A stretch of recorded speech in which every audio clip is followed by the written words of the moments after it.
Bonsoir à tous les amis, ça fait un an bien, que je suis sur YouTube et un an que je vous répète bien, que demain bien, vous vous trouverez confronté bien, avec une armée française bien préparée, avec des soldats augmentés et des cyborgs également. L'armée tricolore veut un soldat augmenté, pardon.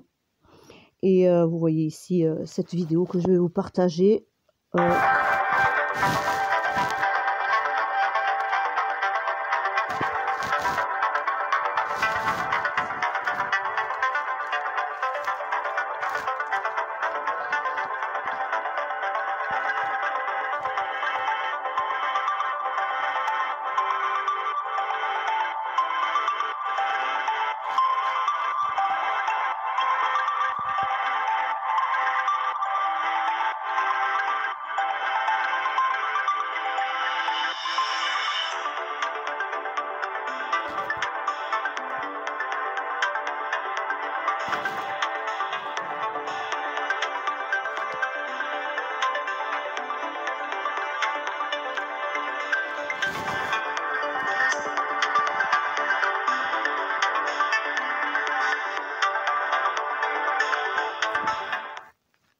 Voilà les amis, sur Capitale, l'opération des yeux pour voir la nuit, les implants corporels.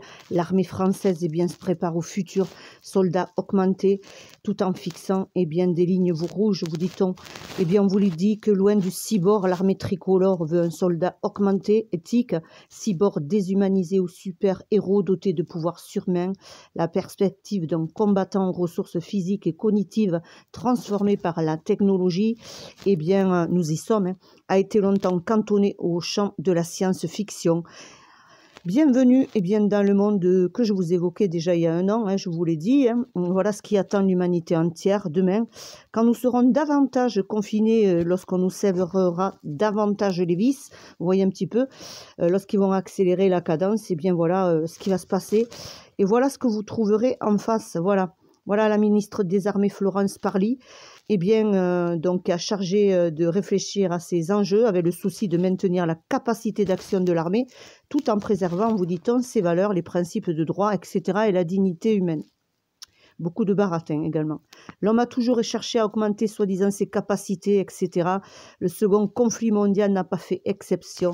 C'était une guerre sous amphétamine, les Alliés recourant à la bézendrine, les Allemands à la vitrine pour accroître leur vigilance et résister à la fatigue pendant les opérations, rappelle ici le professeur en philosophie des sciences Pascal Nouvel dans les cahiers de la revue Défense nationale.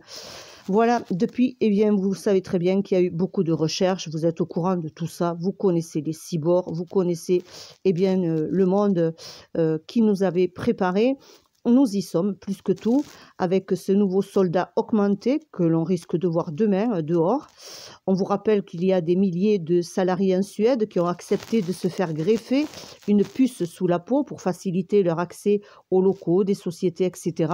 Tout ça, vous êtes également au courant. Et dans le monde militaire, cela pourrait se traduire par une puce permettant aux combattants d'être géolocalisés en temps réel et d'éviter par exemple des tirs fratricides.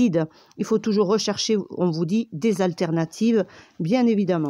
Voilà, donc vous avez un article assez long. Et il est évoqué ici,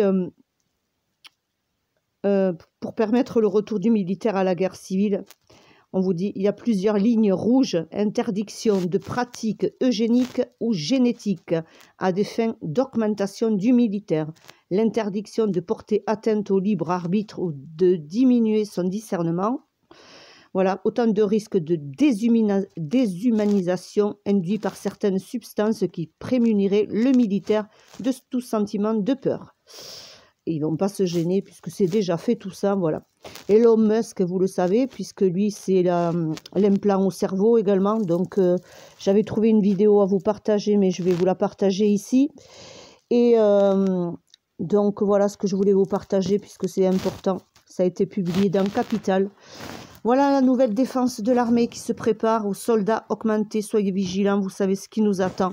Ce n'est pas des petits bonhommes qu'on trouvera demain dans la rue. Voilà, donc écoutez, si on se fait striker ici, on ouvrira, eh bien, libérons-nous de nos chaînes numéro 2, voilà, ou 3, voilà, on essaiera de continuer comme ça, que voulez-vous. Et on fera bien ce qu'on peut, jusqu'à je ne sais pas quand, mais assez rapidement. Voilà, allez, bonne nuit les amis, ciao.